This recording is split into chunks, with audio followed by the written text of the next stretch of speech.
இப்போ பார்த்தீங்கன்னா, இன்றைக்கும் கொஞ்சம் இடம் இவ்வளோ ஏரியா அன்னைக்கு கட் பண்ணியிருக்கேன். கட் பண்ணது எப்படின்னா, இந்தா இருக்குது. கட் பண்ண புல்லெல்லாம் அழகா கட்டி வச்சுருக்கேன். அதோட எந்த அருவாயை வச்சு கட் பண்ணோன்னா, இது வந்து எங்கள் ஏரியாவில் வந்து பண்ணருவான்னு சொல்லுவாங்க. இது வந்து சின்ன சின்ன பல்லா ஆசாரிகிட்ட கொடுத்து சின்ன சின்ன பல்லாட்டு இந்த மாதிரி செஞ்சு தருவாங்க அவங்க கொடுத்தா. இது புல் வந்து கட் பண்ணுறதுக்கு ரொம்பவே ஈஸியாக இருக்கும்.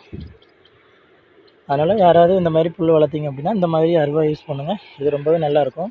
ஆனால் ஜஸ்ட்டு லைட்டாக ஒரு ஸ்லிப் ஆகினாலும் இது நம்ம கையில் கட் பண்ணிடும். அதனால் ரொம்ப கேர்ஃபுல்லாக தான் நம்ம கட் பண்ணணும் புல்.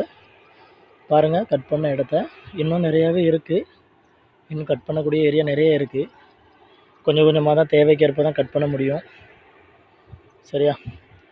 சரி, நம்மளோட சேனலில் இருக்கிறவங்க எல்லோரும் நம்ம இந்த வீடியோ லைக் பண்ணுங்கள், கமெண்ட் பண்ணுங்கள். அப்புறம் உங்கள் ஃப்ரெண்ட்ஸுங்களுக்கும் ஷேர் பண்ணுங்கள். சப்ஸ்கிரைபர் இன்னும் நிறையா வர வேண்டியது இருக்குது. நன்றி.